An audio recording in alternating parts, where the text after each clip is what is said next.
What's up, YouTube? What's up, family? Guys, your boy Dwight is back with some new reactions. So, I gotta say before I start, guys, season's greetings to each and everyone. Um, guys, I trust that everyone is doing fine. Hope you enjoyed your Christmas. For those of you, for those of you who are celebrating, guys, so today we're gonna begin with Poland's epic CIA rescue mission. And this one is my first time, guys. If you're new to the channel, I welcome you. And if you are returning, welcome back. So I'm excited to see how that goes. So let's just dive right in. In 1990, a highly classified Polish intelligence operation was conducted in Iraq. The mission of the operation was to assist in the withdrawal of 6 American operatives who were a mix of CIA and DIA officers investigating DIA. Iraqi troop movements in the lead-up to the Gulf War. You might be asking yourself at this point, why would the CIA turn to Poland, a Cold War enemy by all accounts, to help extract its operatives from Iraq? After all, this is 1990. The Berlin Wall had only just come down a few months earlier. The Soviet Union was still in existence, and Poland was yet to formally confirm Lech Wałęsa as its first democratically elected president. What happened? Okay. Our story begins on August 2nd, 1990, when Saddam Hussein's tanks rolled across the border into Kuwait. At that time, 6 American intelligence officers from the CIA and DIA were on a covert mission near Kuwait's border with Iraq.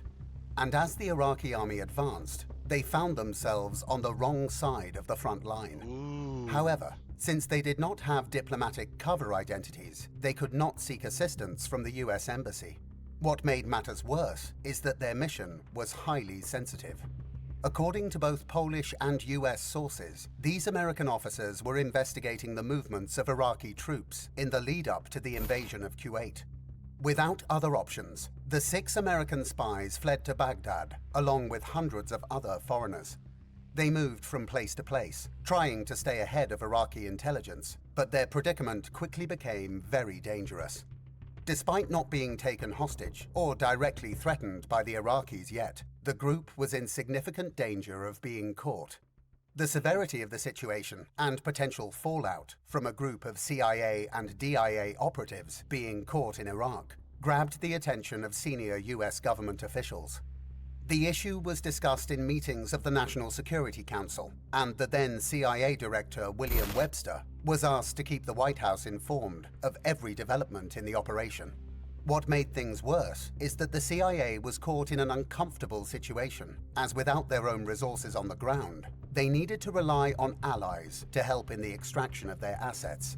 But having reached out to several European intelligence agencies for assistance, including Great Britain and France, and having their request for assistance declined due to the dangerous nature of the operation and the incredibly volatile situation on the ground, with the ongoing invasion of Kuwait underway, they were left with only one last crazy idea.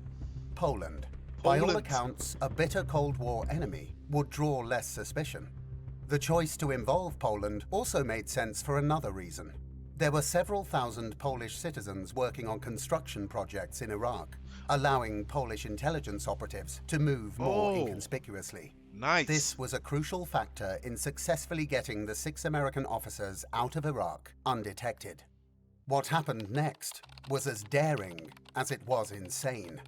The Polish Minister of Internal Affairs and the chief of UOP, the Polish intelligence agency, Krzysztof Kosłowski, assigned Gromoslaw Kempinski, a former Polish spy who was previously based in the United States and participated in many operations against Western intelligence services, as the commander for the mission in Iraq. Kempinski was a man known for finding creative solutions to intractable problems, and he quickly got to work. For weeks, he worked out of Warsaw to figure out a way to help the 6 American agents make an escape from Iraq. The first step was to provide some security to the Americans, and this was done by giving them refuge at a Polish construction camp outside of Baghdad. The longer the mission took to plan, though, the more difficult it became. The situation in Iraq changed daily. Saddam Hussein, the then president of Iraq, wasted no time in imposing strict travel restrictions on diplomats, and establishing military checkpoints on all highways following his invasion of Kuwait in 1990. The only foreigners allowed any freedom of movement were those working on government contracts, a group that included many Poles. As Washington and Warsaw struggled with bureaucratic red tape in devising the plan to extract the 6 American intelligence officers trapped in Iraq, the Poles proposed a solution: send their own intelligence officers into Baghdad to take charge of the operation. A decision that was at the same time both shocking and impressive to the Americans. The plan was daring and the mission incredibly risky. As Poles arrived in Baghdad to rescue the Americans, they were confronted with a harrowing sight. The Americans they were tasked with saving were in a dire state, worn out to the core by the weeks in hiding. They were in real danger, and the Polish officers knew they had to act quickly to get them out of Iraq alive. Despite the Poles' past as Warsaw Pact spies, they felt compelled to help their former enemies. As one later put it, "Most of us weren't believers, just professionals. Besides, these guys were CIA guys. If they were caught in Iraq, that's the death penalty. We said these guys are our colleagues. We had to help them." They knew that if the Americans were caught in Iraq, it would mean certain death. The stakes were high, and there was no room for error. With little time to waste, the Polish officers got to work, providing the Americans with fake passports from a Slavic country. But there was one problem. The Americans couldn't even pronounce the names on the passports they were given, which would blow their cover, so they were ordered to remain silent in the presence of Iraqis. The Poles then scoured the city, studying the roads and checkpoints to find the safest route out of Iraq. They experimented with different identities, assuming roles such as driver, journalist, and diplomat. But the risks were great, and danger lurked around every corner. Despite the immense... Wow! Guys, I honestly, this is my first time hearing this. And the Poles, you know, have such beautiful hearts, man. Wow. Where it was not even their fight, man. They rescued these 6 guys. Wow. Now, the plan where they involved providing the Americans, guys, with Polish passports and disguising them. Wow. Wow. Wow. Guys, that's beautiful. That's beautiful. Let's continue watching. pressure, the Americans remained disciplined, working with their Polish rescuers. They knew that their lives were in the hands of these officers, who up until a few months earlier were their Cold War enemies. This, though, had to be put to the side, as they had to trust them completely. Finally, after several weeks of living in constant fear of discovery, the Poles received a signal that they had to move quickly. They were informed that people had started to ask questions. To make the plan work, though, they needed the help of some Polish civilians to get the job done. Wow. One man in particular caught their attention: a Polish technician. Just weeks earlier, on August 18, 1990, this man guided a convoy of 13 buses carrying Vietnamese, Filipinos, Germans, and Poles to Iraq's border post at Trabil, where the plan was to cross into Jordan. However, upon arrival at the border, he saw that the crossing had turned into utter chaos, with thousands trying to leave the country. In the midst of the confusion, he took a walk to cool off and stumbled upon a small gap in the border fence. As a technician, he quickly untwisted the wires, creating a gaping hole. And with that, in just about an hour, 430 people from 13 buses successfully slithered out of Iraq through the breach in the fence and into Jordan. As word of his heroics quickly spread through the Polish community in Iraq, his feat caught the attention of the Polish intelligence officers charged with rescuing the American agents. They approached him to ask for his help. He agreed. After several weeks, the Polish officer leading the escape arranged for their departure and sent a cable to Warsaw, which was to be relayed to Washington to inform them of their plans to leave with the Americans. Whoa. However, at the last minute, a cancellation message arrived due to the Americans' lack of exit visas from the Iraqi government in their counterfeit passports. Washington demanded that they obtain the necessary visas, which would take several more weeks to resolve. Despite the setback, the officer persisted in finding a solution and prepared for another departure. On the morning of the planned operation, at 2 a.m., the Polish officer sent another cable to Washington, notifying the US government that they would move at 5:30 a.m. However, a reply arrived at 5 a.m., advising them to cancel, this time due to the CIA's objection to the Polish officer's presence. Nevertheless, the Polish civilians refused to proceed without their leader, and so the Poles decided to disregard the CIA's message. As the sun rose, the 6 Americans piled into a convoy of cars, together with their Polish handler, and headed off, north, to Turkey, a distance of just over 500 kilometers, or 300 miles. During the drive north, the technician, similarly to the Polish intelligence officers, attempted to teach the Americans in one of the cars how to pronounce the Slavic names on their passports, but was unsuccessful. Many of them had strong Midwestern accents, causing the technician to worry about encountering a Polish-speaking Iraqi. You may find this unlikely, but consider this. In the 1970s and 1980s, thousands of Iraqis had studied in Poland. This was a real risk. A nightmare that could blow the whole operation if it came true. A nightmare that soon became a reality just north of Mosul. At a military checkpoint, an Iraqi officer approached one of the cars and examined some of the passports. To the surprise of the technician, the officer spoke in flawless Polish, exclaiming how fortunate he was to see his dear friends. The technician's heart raced as he leapt from the car and, following Slavic custom, embraced the security agent with 3 kisses on the cheeks and a warm bear hug. Nice. After exchanging pleasantries and admiring his Polish, they chatted about the weather and the state of the world. Recalling the passports, the technician urged the Iraqi officer to inspect them. However, he kindly replied that there was no need, as they were friends, and could proceed without issue. My God. What an amazing guys. Wow. Wow. Wow.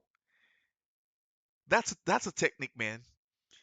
That's a technique. Now, I'm just um listening to that there, and I want to go back to when the United States sought assistance from European allies, guys. You know, to do the extraction, and many of them they decline because you know what it's saying. Like it's a high risk. It's a high risk, and knowing the Poles, man, the Poles they have guts. You know, in spite of all what they have been through, they have guts, man. And they just wow. All right, guys, I'm gonna bring this back. I'm gonna bring this back, guys, and let's continue watching. I don't know, man, but And a warm bear hug. After exchanging pleasantries and admiring his Polish, they chatted about the weather and the state of the world. Recalling the passports, the technician urged the Iraqi officer to inspect them. However, he kindly replied that there was no need, as they were friends, and could proceed without issue. A narrow escape. But the road to the border was still long. The risk of encountering another Polish-speaking Iraqi meant that the team decided more drastic measures needed to be taken. The Polish officer halted the convoy on a desolate stretch of highway, closer to the Turkish border, and strode over to the technician's car. He took out bottles of Johnny Walker Red from his bag and handed them to the American passengers. "Drink," he said. The plan was to get them stone-cold drunk, so they would resemble Slavic workers under the influence of alcohol, conforming to an Iraqi stereotype of Eastern Europeans, and thus lubricating, if you will, their passage into Turkey. However, this strategy failed. Whether it was their training or anxiety, the 6 American agents and their Polish handlers remained completely sober as they arrived at the border crossing between Iraq and Turkey at sunset. At the border, things went surprisingly smoothly, and although the Polish officer suggested that the Americans walk leisurely to the Turkish side, where Polish officials would be waiting for them. They didn't follow his advice. They sprinted like athletes, the technician later recalled in an interview. The success of the operation was seen as a significant achievement for Polish intelligence, demonstrating their ability to carry out complex and high-stakes operations. The operation also helped to establish closer ties between the US and Poland, paving the way for future cooperation in areas such as counterterrorism and Nice. intelligence sharing. Despite the tense and volatile situation in the Middle East at the time, the Polish operatives were able to complete the mission without any casualties, showcasing their expertise in intelligence gathering and covert operations.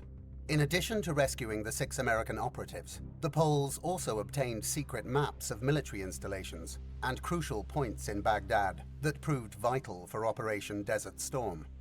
As a reward for Poland's help, the US government worked with its allies to cancel half of Poland's $33 billion foreign debt. A deal Whoa. to that effect was Ha. signed with the so-called Paris Club of Creditors on April 21st, 1991. If you enjoyed this video, please do support us by hitting the like button and stay notified about our upcoming videos by subscribing to the channel. For sure. For sure. Wow. That was that was a great gesture, guys, of gratitude, man. The now I was about to say, like, what did America offer the Poles, but guys, half they knocked on half. Oh my god, man, that is amazing, man. The way the Poles executed these operations, saving the American CIA, and not just that, man, they escaped without detection. Wow, that was amazing, Poland. Great strategy, and I just believe that just strengthens your relationships more, with the United States, man. So beautiful, guys. I'm so glad that I dived into that one, and I had no idea that video was out there in 1990, guys. I was still, a bambino. Yeah. So, well, well, I have to say, America, great gesture of gratitude, knocking on half of the bill. Wow, so beautiful. Guys, this is where I come to the end of this reaction. I'm going to leave the original link down in my description. So you can feel free to leave your suggestions, engage with the audience, because that's what we're all about on the channel. And don't forget to like, subscribe, share for friends and your families. But guys, stick around to see what I have coming up next, because I have some amazing content coming for you, so stick around for that. Alright, so I'll see you back.